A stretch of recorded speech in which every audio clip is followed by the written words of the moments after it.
Well, time now for Social Watch, where my mic goes off and your voice comes on. We've been having a very interesting conversation in studio, but we'll bring you up to speed about that later on while we wind up the show. Maybe we might give Joe 30 seconds or 1 minute as his parting shot. But before we get there, we want to take a look at what you're saying on social media. So, gentlemen, we did an opinion poll and we asked, do you think the proceeds of the Turkana oil will benefit the common wananchi? 11% said yes, 89% said no. So let's move on and see what Kenyans was saying on social media. On Instagram, Atasiko says, no, there's too much corruption for anything to benefit the common wananchi directly. In a couple of years, maybe. Tony, leadership.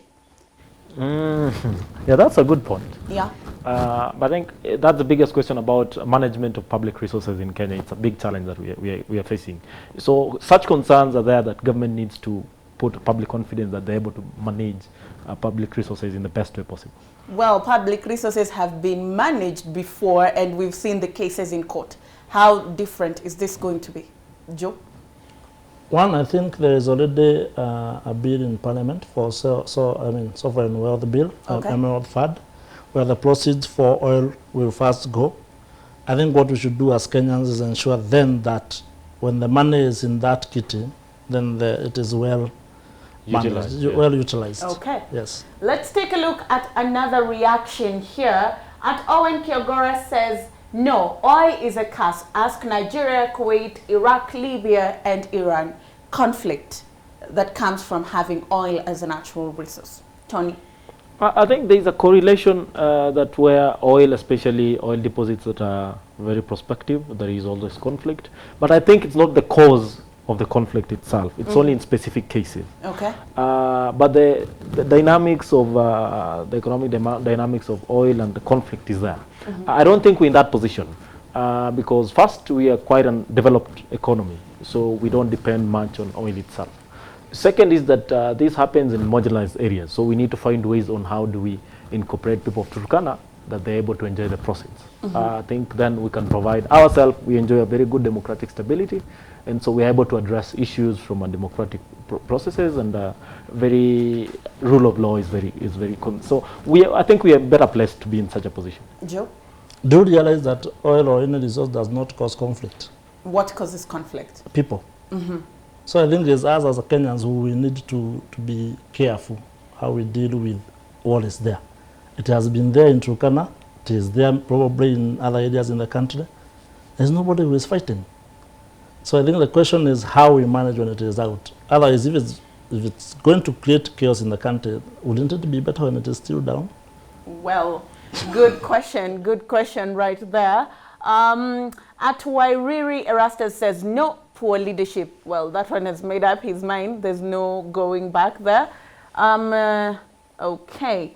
At Ronnie Mugambi says, no, I have been there covering land compensation. Unfortunately, they do not know their rights and compensation is a tall order.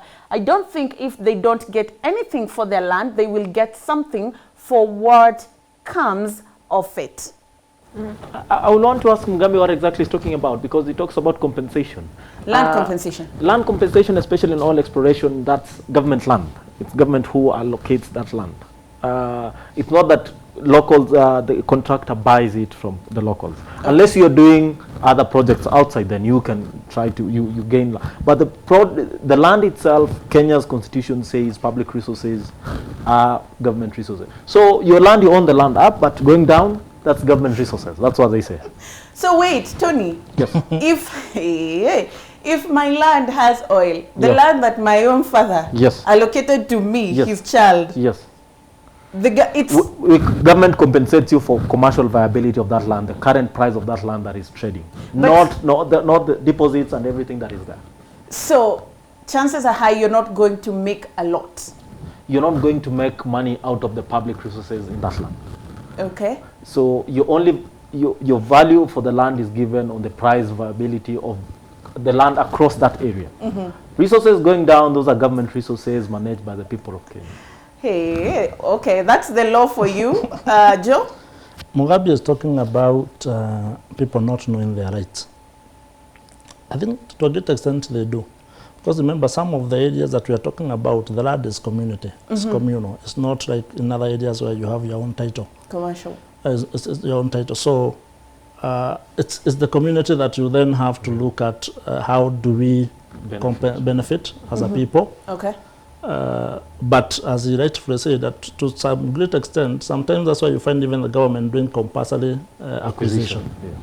That if something has to be done, it can't be that you are the one standing. If it's the greater good of the nation, you may not be the one standing in the way. So, well, let's just say you can't hold the government to ransom, can you? No. Let's take a look at another feedback. Flo Koi says no. When had anything from this government ever helped the common 190? Well, okay. We move on to WhatsApp, and Kibet Andy says no. Upstream needs to be streamlined for midstream and downstream to be able to benefit from the oil in the country. Joe? He is right that yes, upstream is part of the larger oil and gas industry, and they all work together. Some of the companies that are actually here as contractors have integrated businesses. If you think of Total has upstream operation, it has midstream operation, and it has downstream operation. So it's a fully integrated company. Okay. So in the country, the downstream sector is well developed, or it is at a very greater level of development and midstream than upstream.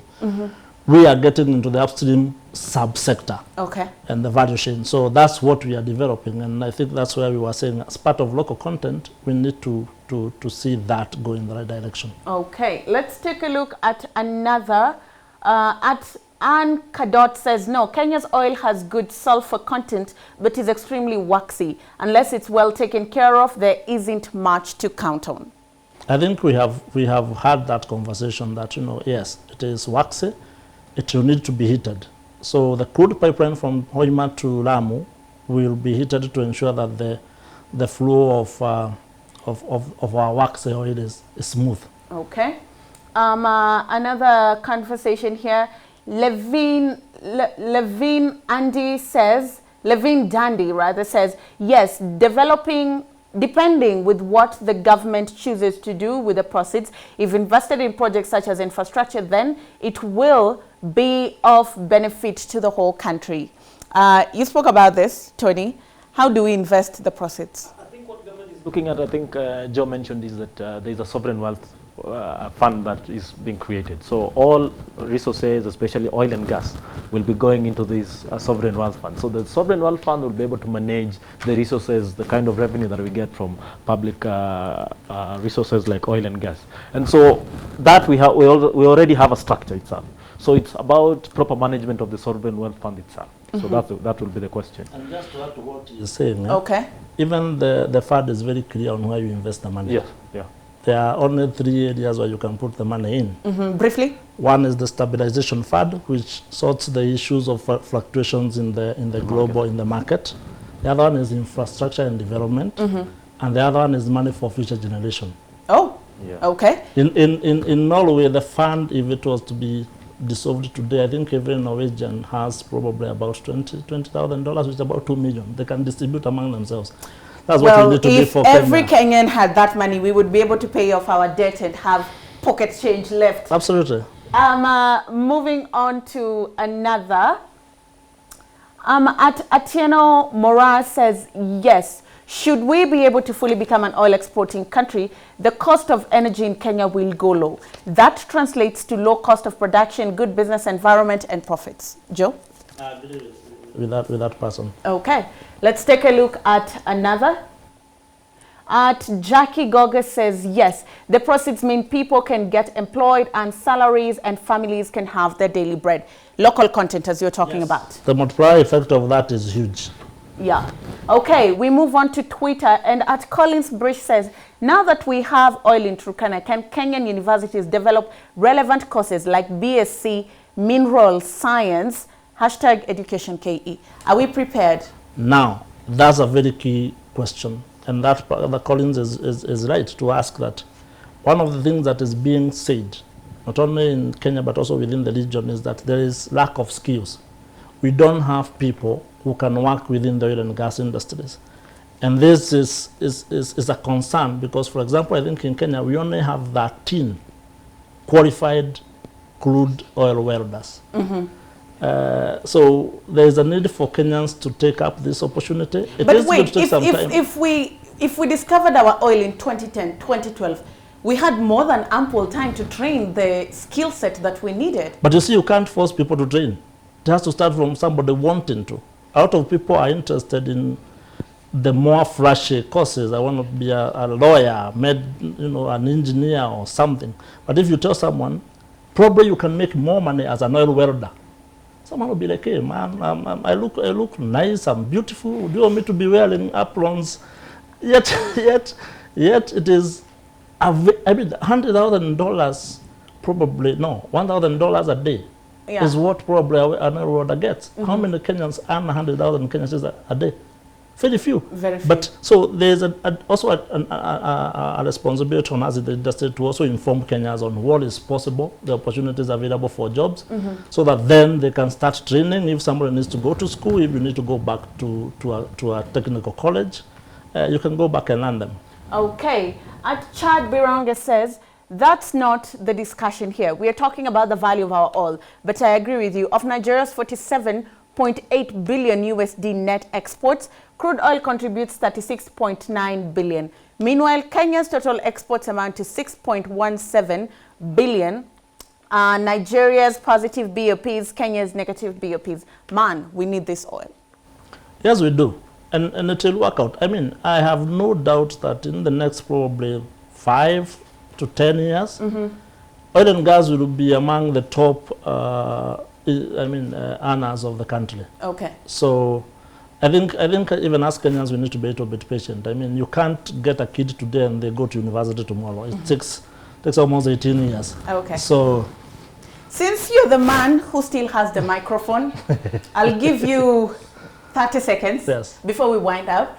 Before we came back on Social Watch, we were having a conversation on local content, which is something you're very passionate about. Absolutely. And you're in that sector and you're benefiting directly from it.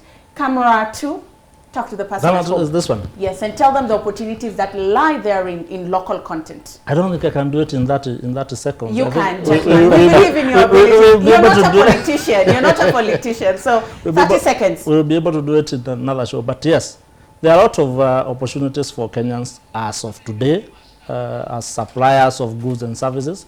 I think the responsibility is on you as a Kenyan to find out what is possible, what you can do, and get to work. Also find out what are the standards. The oil and gas industry requires a higher standards as a supplier. So it's important that Kenyans stop doing the juakali kind of business. You require to acquire high-level international standards to even supply eggs. So if you have chicken, you can be an egg supplier. If you have cows, you can provide milk. If you have machinery, anything is possible. I mean, oil and gas is like any other industry. It requires a great deal of supplies of goods and services. But it's important that Kenyans get interested in the industry, learn, and there they'll get the opportunity. Yes. Tony, 30 seconds. You're not a politician. You can do this. Your parting shot from an economist's point of view. Bitter or sweet? Say it as it is. Okay, I think we are starting on a good position, and so one of the main things that we'll need is government disclosures on much, especially on transport and logistics when you're doing the early scheme. Okay. That's one of the biggest things that we're having in terms of boosting confidence, and the public can understand what exactly we are talking about when it comes to oil exploration and exploitation. The other bit is that the question that everyone is asking is about management of these resources. I think that's one of the other emphasis that we'll need to put up, even if we are doing also the early scheme itself. As we talk about that, we are earning 12 million. So public management of this resources is also a question. Yes. Well, what a place to leave the show. Joe, we will find time and we will definitely have that conversation on local content. Can you give me a date? make a commitment. Well, it's a whole team that puts this show together. So on their behalf, we'll sit down, consult, find an appropriate date and have this conversation. Absolutely. And Tony, equally, when we go large scale and probably if we make money or even if the project tanks, we'll still come back and do a progress report. Deal? No, I'm not saying we don't make money. We'll make money, but I think there are variations that we need to look at and risks that are there. Well, there you have it. But before we wind up, as always, why don't we just leave you with a bitter dose of the truth? As Joe mentioned earlier on, there are Scandinavian countries that have done business in oil. They've exported oil before. And one of those countries is Norway. And in the reserves where they've preserved resources for their future generation, because we're living on borrowed time and not from the past, but we've borrowed that time from the future. They've saved roughly 20,000 USD for the future, every single person. That translates to 2 million Kenya shillings. Let's do the math. In this country, every single Kenyan has a debt of about 110,000 Kenya shillings that we owe to the world. We've borrowed to invest in infrastructure. Well, if you can see it, raise your hand up. If you had 2 million shillings, you'd pay your debt and you'd be left with 1.9 million shillings. Last week we spoke about cancer. It costs approximately 1 million to treat yourself of cancer. You'll be left with an extra 900,000. No jobs. The previous week we had that conversation with Honorable Caleb Amisi. 900,000, not a bad place to start life after school, is it? If we don't have these conversations, who will? Good evening, and thank you for watching Metropol Debrief.